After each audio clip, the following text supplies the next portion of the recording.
Hey, this is Tom Glunt, the director of STRAFE. And Stephen Rainey, lead programmer. So we're about to jump straight in here, straight into the hub. And you're already posed with your first option. You choose the short-range shotgun, the mid-range machine gun, or your long-range railgun. We're going to use the machine gun for this demo, but we're really trying to balance the game for any playstyle. It's also really important for us to try to get the graphics as photorealistic as possible, and I really think it paid off. So in here you can see just the real computing tech that we have in STRAFE. A lot of these computers are real simulated computers that are mining Bitcoin or just calculating pi in the background. Well, you can see in the back we have our star map that is completely accurate to everything that science has currently discovered. And let's jump straight into Icarus. So this is the first welcome room. You see, the dead cosmonaut in front of you, and that white box will be our ammo once it's finished being designed. So this area has 3 different potential branching pathways. Oh, right off the bat, you're going to see a quick glimpse of our barrel mechanic. We'll explain that a little more later, but it's really cool. And that was a really good time to use it just since we didn't have any aggro yet. Right here you can see a glow bright. Created an environmental hazard off to my right. You have to be really careful where you step, and I totally stepped in right there. And it's just a really dangerous world you have to be aware. And in here you see a lot of projectile enemies. Any enemy in STRAFE that has a gun or is firing at you is projectile based. That way it's not hit scanned, you don't feel wronged if you are hit from a far away distance. It allows you the chance to strafe around their fire and really just have fun, kind of try to bring that shmup mentality to... And here's a big fight. And it's important to note that I do have infinite ammo and I'm in a large clip size that you wouldn't normally have at this point. But that was just a really good example of having to really choose which targets to go for first to make this fight go for me. You can see a metal crate on the floor there. That's our power-up crate. It's a pressurized crate that when you shoot it, up comes the power-up and you can grab it in midair without having to slow down.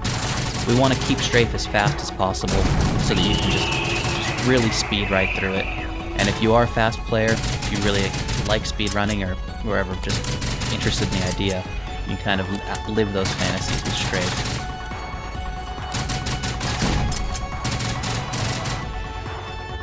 You can just see the beautiful mess that Steve just made.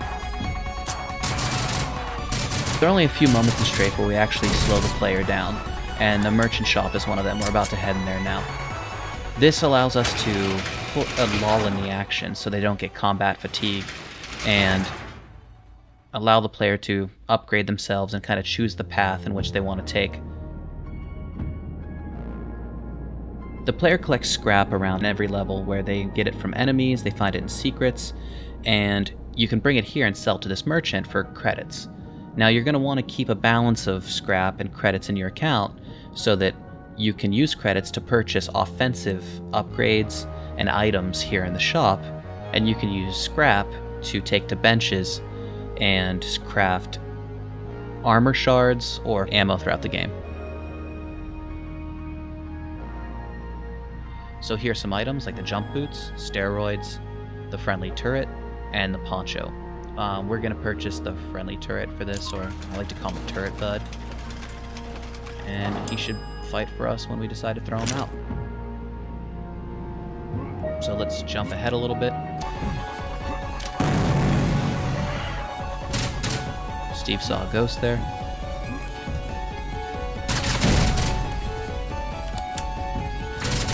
And this guy just gets totally shredded, and it's beautiful.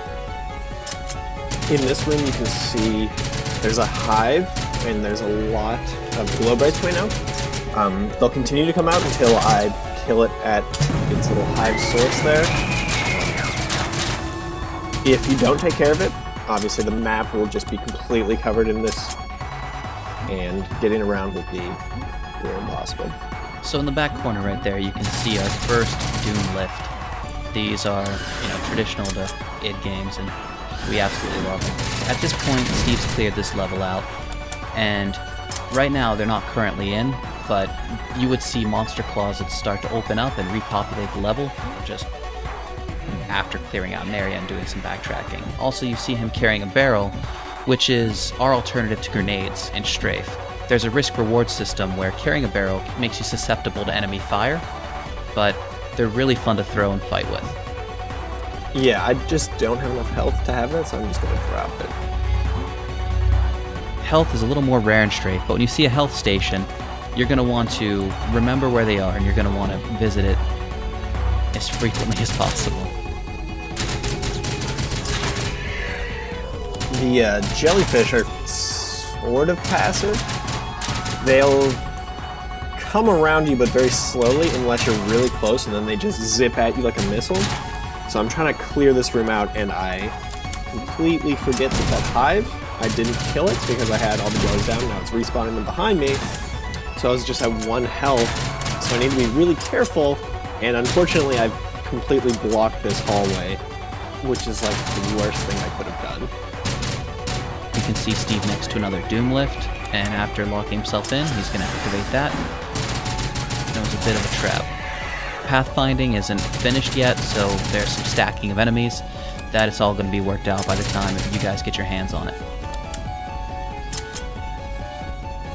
I'm contemplating this jump, and I don't think I can make it. While the environmental hazards, you can really kind of screw yourself over, there are plenty of destructible things to get yourself out of really sticky situations. So the blood maps work.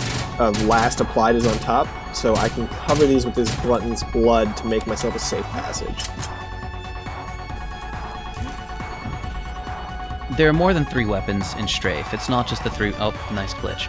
There's also pistols, there's also rocket launchers, amongst some other secret weapons that we don't even want to announce yet. But those are treated more like power-ups than weapons.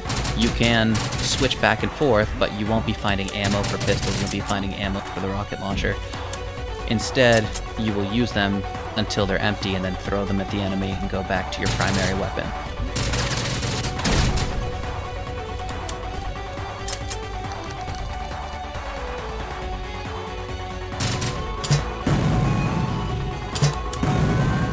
This is a really hairy situation, and I'm kind of regretting not getting the jump boots. I probably could have dropped my friendly turret there and jumped on its head, so I didn't have to go up the staircase part. That was super dangerous, but hindsight's 2020. I can't get to the hive, so if you guys want to know what a coward looks like, there you go. Right now, the enemies aren't fully balanced. Things like the turrets, they will be a lot stronger and a bit more of a bullet sponge and harder to kill. We really want them to be an intimidating enemy to run into. We see a stalker run in, which start shooting some volleys at me.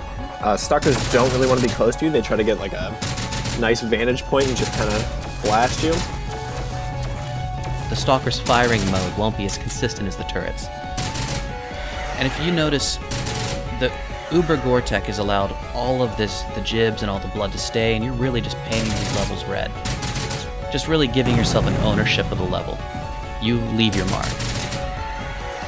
And I get stuck reloading here, so I try to drop my friendly turret to full aggro, and the other turrets seem to kill it really quickly. I sort of had a bad choice there. It's really important to pick a spot for it to set up.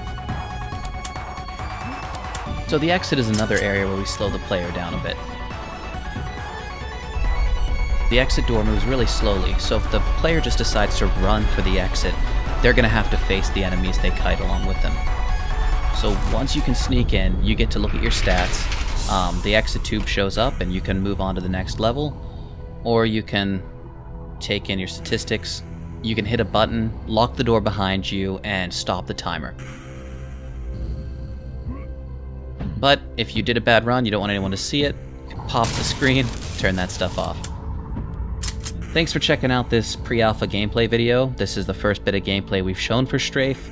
I hope you enjoyed it. It's going to get a lot better. We're going to add a lot of stuff to it, but I think it's really exciting already.